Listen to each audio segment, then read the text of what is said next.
All right, we are talking education planning and finances with Jud Gee and Prud'homme. Good morning, guys. Good morning, Christy. How you doing? Wonderful. Thank you again for coming to Financial Advisors from JHG Financial. I can't believe it has been 15 times now in the last 5 years, so I appreciate you having us back. Absolutely. You know, we're going to talk a little bit about educational savings, and Prud'homme, who carries 40-plus years, has an old saying that we'd like to mention. Yeah, Red Adair, the famous firefighter, put out oil fires in Texas, has a lot of quotes, but his most famous one is, if you don't like paying the cost of professional advice, just wait till you see how much amateur advice costs. That's so a good definitely piece of consult. advice. Yep, consult with a CPA or a tax attorney on some of these.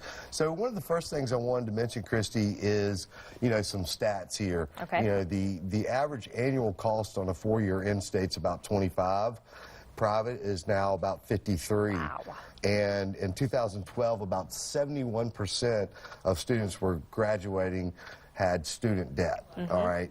So, there's 3 kind of traditional accounts. Okay. A couple of these are really obsolete, so I'm going to brush through them. But a Coverdell Educational Savings Account, or ESA, it can grow tax-free if used for educational expenses. It has very limited contribution amounts, only $2,000. And if you make over a certain amount, then you can't even contribute to it. Okay. And you really have to use it by age 30. Now, this one, the old custodian account, or UTMA as we call it, it had some tax benefits till age 14, but then the child can take the money at age 18. So a lot of people don't like to use those anymore. It's kind of, those are obsolete too, because the 529 is really the main account that most people use. It has higher funding limits up to the gifting rate. Okay. Now I was going to talk a little bit about some of the estate planning, but there's no age limits to use it. It's multi-generational. Okay. It grows tax-free if used for educational. You maintain control of the assets, so you can change that beneficiary anytime that you would like to.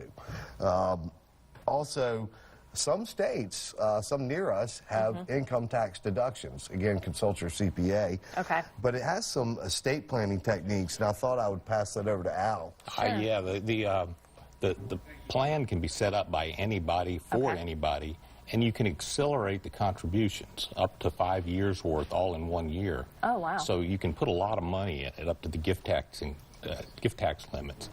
And that's important because it can be out of your estate at that time. Okay. And as Jud said, you can change the beneficiary. So if your oldest child ends up getting a full basketball scholarship to Kentucky or North Carolina, That'd be then nice. you can give it to the next child. And so it can still be used. So it's not set in stone necessarily. Not at all. Okay. And most importantly, a grandparent, parent, keep control of that account the whole time. The child can't actually get it until they actually use it for education. Great. And if they don't use it for education, it can come back to the parent with some tax penalties, but it generally grows tax-free, and it's also, if used for education, tax-free to the child. So it's a or maybe great they have program. children, and then you can change it to the grandchild. Really flexible, and you said it's very similar to how a retirement fund works. Yeah, it's kind of like a Roth IRA, and now you can use it from K through college.